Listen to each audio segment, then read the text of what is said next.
Let me preface this video by saying this game is one of the finest JRPGs I've ever played. I've only really genuinely played the more popular or widely recognised JRPGs such as the Final Fantasy series, Chrono Trigger, Secret of Mana and Persona 4 and 5. There are also a couple of niche ones, or ones with lesser fan base, such as Golden Sun and Eternal Sonata, to name a couple of examples. But really that's about it. As someone who absolutely adores JRPGs, and they are my favourite game genre, I feel ashamed to say that I haven't experienced nearly enough of the wide plethora of wonderful role-playing gems, especially during the PS1 Golden era. But after sinking roughly 44 hours into Star Ocean the Second Story R, and completing my first ever playthrough, I think I can confidently say this is one of my top 10 JRPGs of all time. For some reason I've put off the Star Ocean series for a very long time, and perhaps it's the sci-fi fantasy elements in their games. Although they look pretty fascinating at first glance, never really fully appealed to me, and I couldn't quite gravitate towards any of their particular titles. However, when Square Enix released a game trailer for Second Story R a few months back, I was immediately hooked. I can't quite pinpoint exactly what it was, but I really liked how the overall video was presented.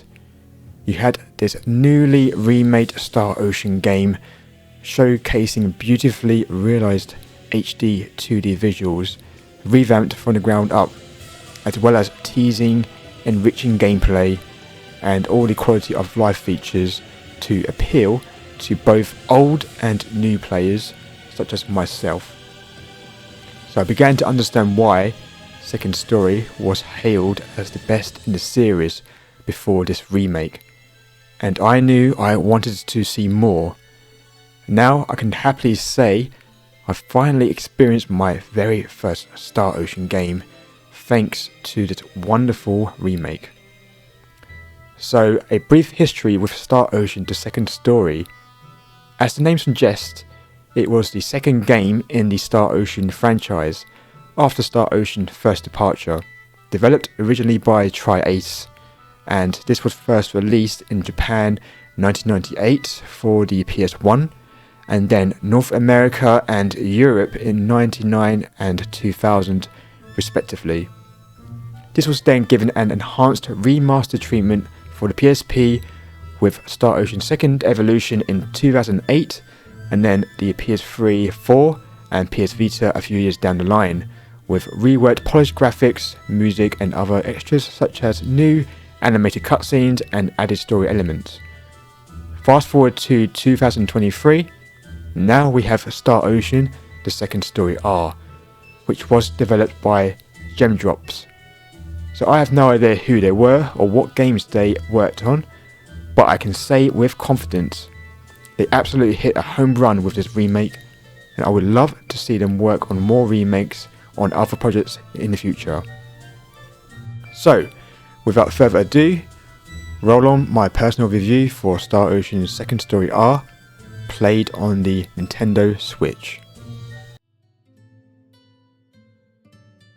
From the very start, you're presented with two protagonists and can select between Claude C. Kenny, a Space Federation officer from a futuristic era, or Rena Lanford, a girl with magic living in a peaceful village. Claude is your melee warrior with sword combat, and Rena is your mage mainly in healing support capacity with some offensive spells. You can choose either one, as the main story beats are essentially the same throughout, with just some differences in their interactions with characters and their encounters along the way.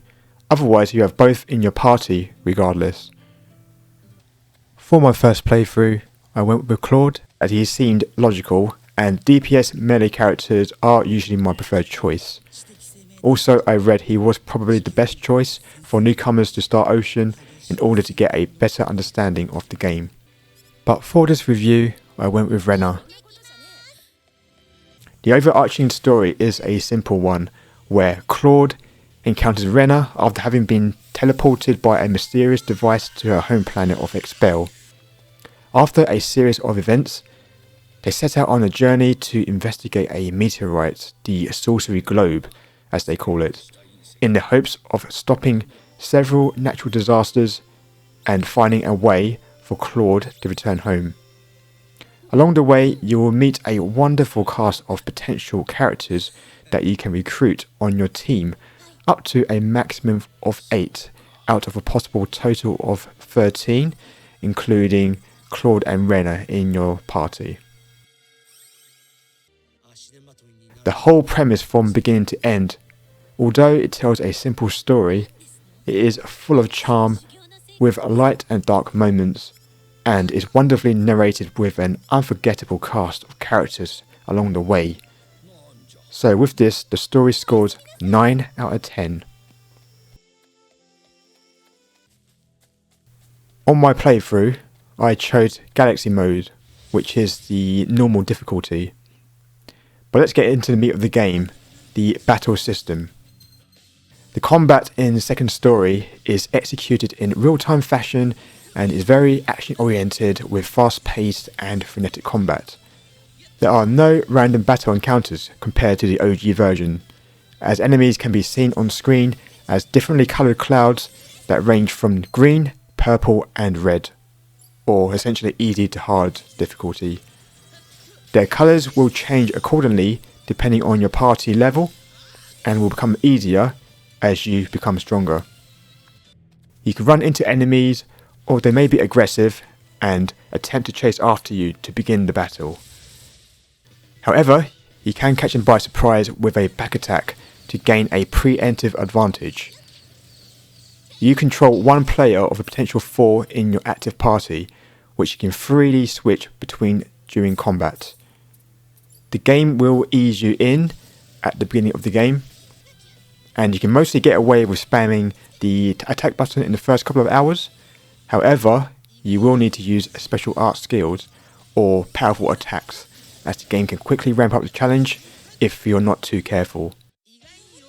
In the Star Ocean remake, you have a new feature with the rewarding break system, where enemies display a shield meter.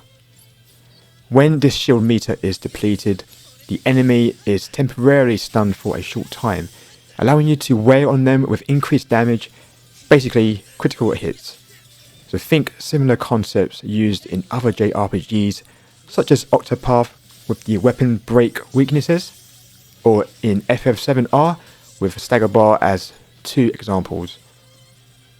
So this break system is especially effective with enemy leaders. If they are stunned, the rest of the enemy pack also share their fate, allowing you a further effective strategy. You also have the ability to dodge and counter when the enemy blinks red with a press of a button, which also restores a little MP back if executed properly. However, there is a risk to this, where if timed incorrectly, the enemy will automatically break your defences and leave you wide open for a short time.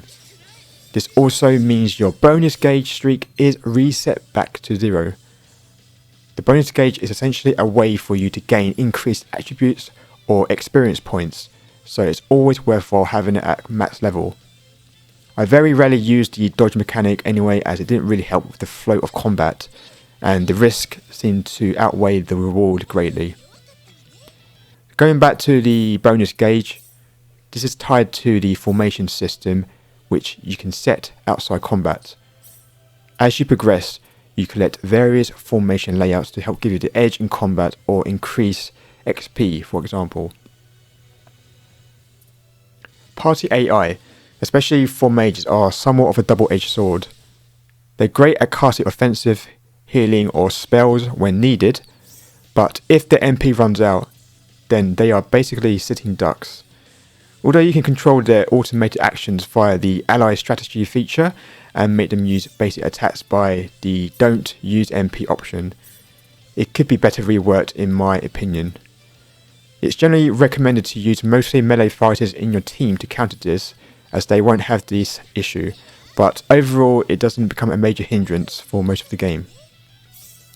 Additionally, you can mitigate this and enhance your combat abilities with the new assault actions, providing flexibility with support from inactive party members or Star Ocean cameos from other games. This doesn't require MP, and there is no risk of them being injured, with the only caveat being a cooldown like meter until they can be used again. XP and skill points, which come in the form of SP and BP, are rewarded after battle to all party members active and inactive, as long as they are alive. SP and BP are related to enhancing your characters further, which will be touched upon later. I will say that for my time on normal difficulty, most battles were a breeze to run through, more so with the regular mobs compared to bosses. With bosses, I still had to actively think and use my more powerful special arts skills. The only time I truly hit a wall was one particular boss near the end game, which prompted me to think about my team dynamic and do extra tweaking. In fact, overall, I didn't mind this, as combat was extremely fun with little to no dragging sections, and a sense of feeling powerful for the most part made my experience refreshing. I've heard the next difficulty, universe mode, can be polar opposites in being very easy to suddenly extremely challenging, which is something to note going forward. Next up, I'll talk about free roaming and navigation. Exploring the overworld felt very relaxing and enjoyable, with enough to keep my immersion intact and curiosity high. This extended from finding treasures, caves and dungeons in between destinations. Similarly, exploring cities, towns and villages felt just right for me. It was very satisfying to walk around as the camera smoothly glided around your character to either focus on a particular area or zoom out to a wider shot of the surroundings. To support your travels, you can easily navigate your way around to find specific shops or areas or interests, with a handy mini-map on the bottom right. A big quality of life improvement that is thankfully included is in the form of fast travel. When I say fast travel, this also goes one step deeper, in that you could potentially be in a dungeon at one point and then decide to travel to any specific shop across the continent within just a few buttons. I really like this, as it helped to keep me engaged and not be concerned about unnecessarily long backtracking. I can't give enough praise for this, and I'm sure many people would share similar sentiments. Also, to further increase easier exploration in the overworld, you can call upon the animal rabbit Bunny, which you unlock by using your skill points. This immediately reminded me of Blue Chocobos, a la Final Fantasy VII, where you could traverse mountains and rivers with ease, and I would strongly recommend getting this as early as you can for a much better time. Trust me. Speaking of skill points, you can use BP to increase your combat proficiency or provide passive effects. You also eventually unlock the IC or item creation and specialty menu, which can allow you to cook food recipes, go fishing, pickpocket anyone, and yes, that includes your characters if you see them in towns or cities. Or even you can unlock the craft system, which allows you to craft game-breaking items and equipment early on, and that is if you're already well versed in the mechanics of the game. So in essence, you can make your time an easier affair or a challenging experience, which is extremely commendable, and I see why fans enjoy this flexibility. Moving on to one of the main mechanics, and in fact the whole Star Ocean series, are friendships and PA, or private actions. Essentially, your actions or responses to interactions with specific characters dictate your friendship affinity levels, and this also includes the potential to romance them if you have a high enough relationship. Think of personas' social links, but I personally think this is much better implemented here. two main reasons are for character recruitment and also to affect the game endings. 99 endings to be exact. Additionally, the private actions are not overly long or boring, but I think they really add more interesting character flavour, their development, and fun and charm with the incentive for doing multiple playthroughs. Overall, I have no real negative things to say about gameplay that diminished my experience.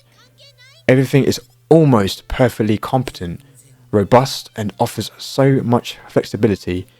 It's extremely difficult to say anything bad without being super nitpicky. The only minor gripe was the AI in battle, which could do with a rework, in particular with the magic casters. But the whole experience was enjoyable, and in the end I give this a 9.5 out of 10. As I mentioned in my intro, the visuals of this game are absolutely stunning. It creates a pseudo blend of the 2D HD art style you would see in other Square Enix games, such as Octopath Traveler, Live Alive, and Triangle Strategy, with 2.5D mixed in, which really makes it stand out. And somehow, the 2D characters work extremely well with the fairly realistic 3D backdrops. There is so much charm and creativity in the whole presentation. You really feel the attention and the masterful craft for everything you see, from the wonderfully polished menu systems to the actual character sprites and how they're animated and the vibrant environmental details along with it. The main draw is the excellent use of lighting, as you see light cast onto characters in a convincing way with dynamic contrast during low lit or indoor environments. I also love the character portraits during character dialogue.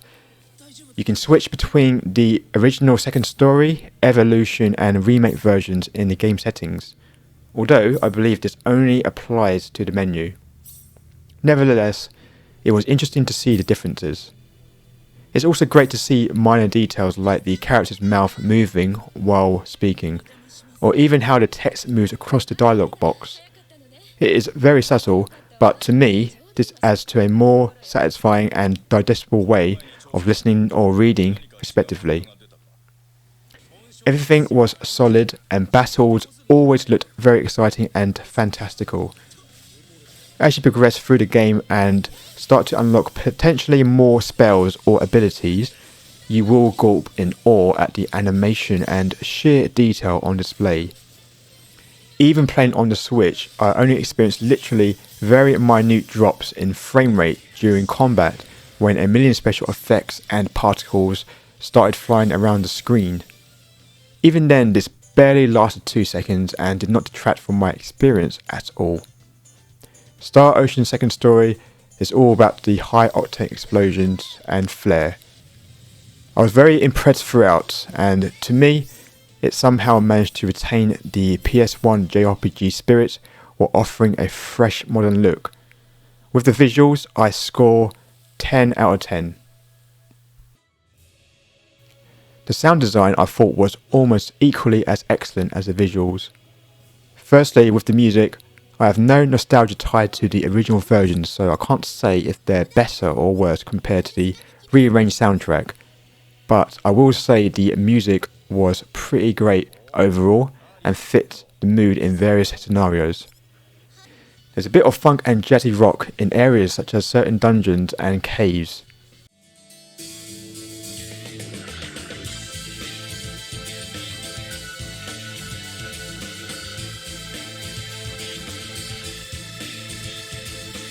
Then there are more somber stringed or grander performances for towns and cities.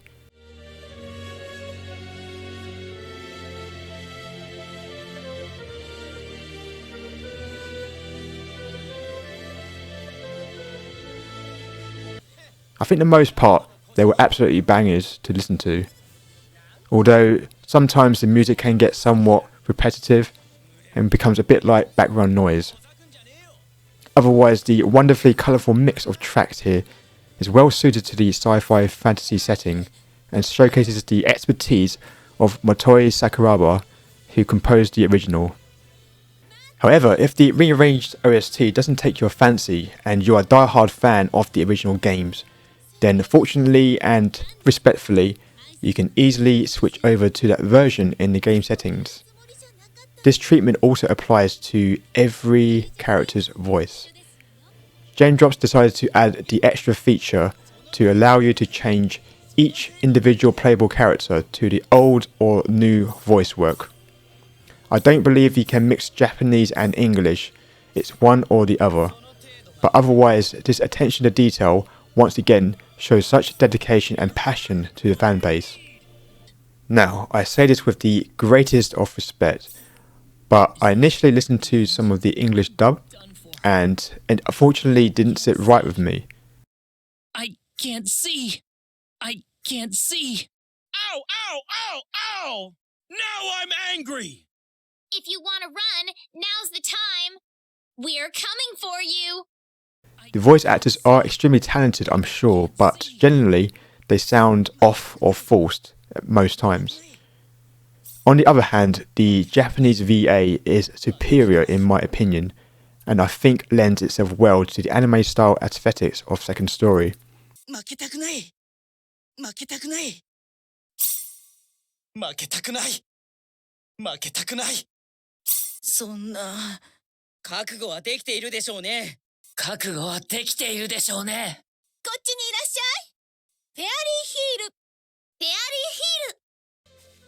You can hear such incredible emotion through every word spoken, and I never felt once there was a cringe-worthy moment, including in battle. Yes, they may still get a little repetitive, but nothing to the levels of the English voices. But it is amazing that Gemdrops went to this level of attention yet again to satisfy a variety of audiences.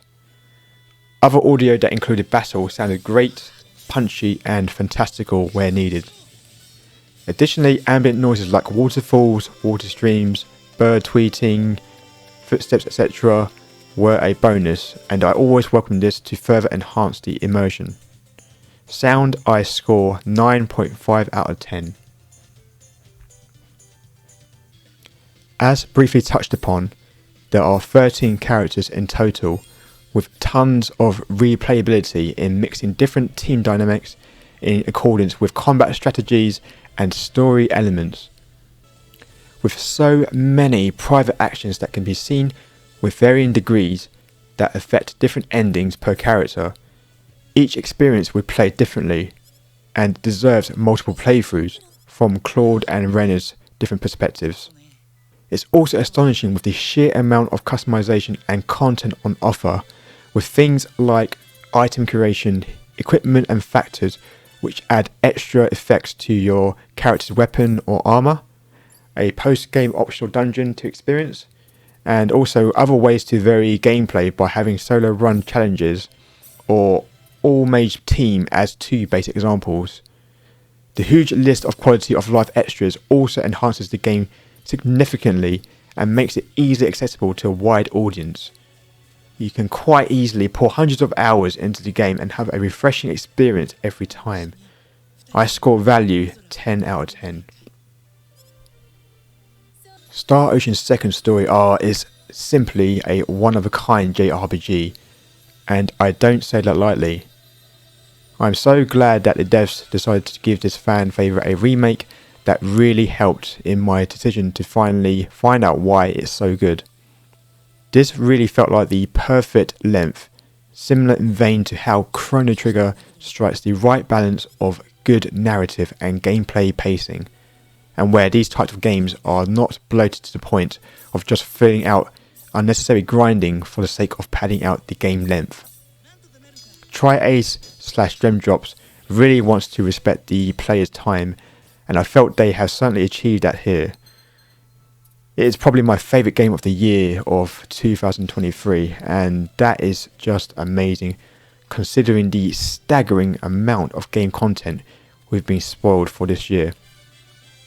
This is how you do a remake right, and it should be the gold standard for future JRPG or any other game remakes. The final score for Star Ocean Second Story R comes to 9.6 out of 10. If you're on the fence about getting into Star Ocean like I was, well, I think now's the time to dive into the Ocean of Stars.